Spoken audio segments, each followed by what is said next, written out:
In 2017, Volvo Cars will put 100 self-driving cars on the streets of Gothenburg in Sweden, with real customers in the driver's seat.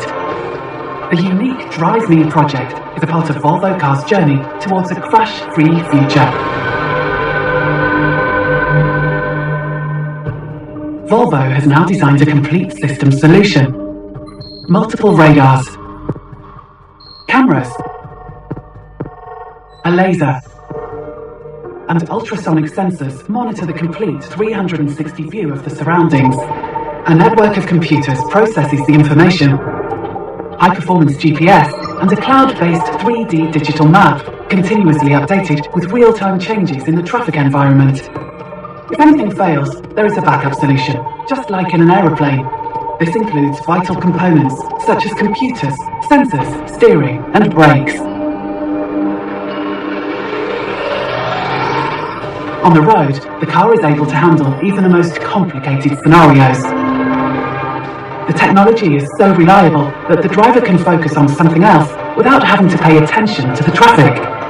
Just like good drivers, potentially critical situations are approached with sensible caution. And in an emergency, the car reacts faster than most humans. When autonomous driving is no longer available due to exceptional weather situations, technical malfunction, or reaching the end of the route, the driver is prompted to take over again. If the driver doesn't take over in time, the car will bring itself to a safe stop. With the Drive Me project, Volvo enters uncharted territory in the field of self-driving cars, taking the final step to driving safely in real traffic with ordinary people behind the wheel has never been done before. And for drivers, the everyday commute transforms from lost time to quality time, open for work or pleasure. The choice is entirely yours.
For a vehicle to drive itself, it needs to know where it is in the world, and it also needs to know what's around it.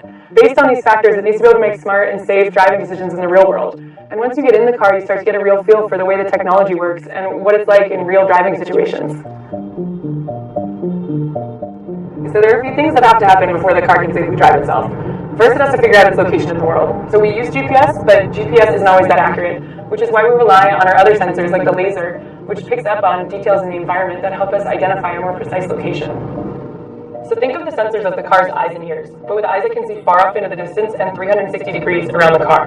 And the great thing about having all these sensors is that they can talk to each other and get cross-checked information about the environment. So while we take in a ton of information using our sensors, it's our software that really processes all this and differentiates between objects. All these objects are visible on the laptop that the safety drivers use while testing the vehicles.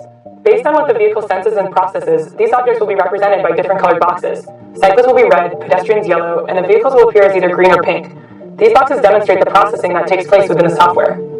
And think about the complexity here. People look different, cars have different shapes and sizes, yet despite these nuances, the software needs to classify these objects appropriately based on factors like their shape, movement pattern, or location.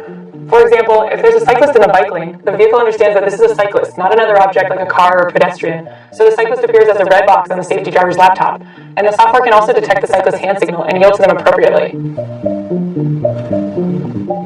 When our engineers think about where the car should drive and how, safety is always the top priority.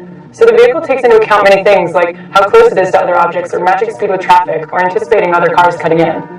For example, as a passenger, it can feel a little uncomfortable passing by a large vehicle on the road.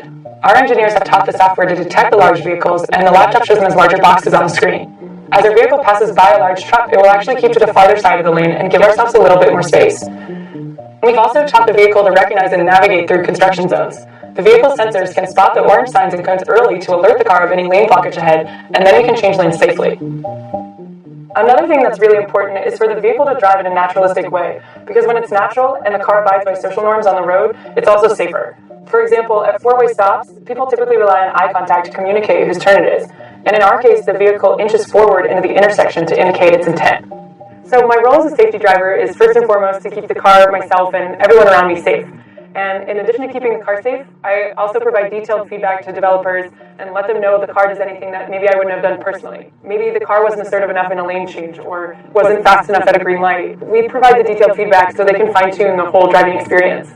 By getting out there and driving in the real world, we're getting a better understanding of what exactly it's going to take to improve the safety and comfort and ease of transportation.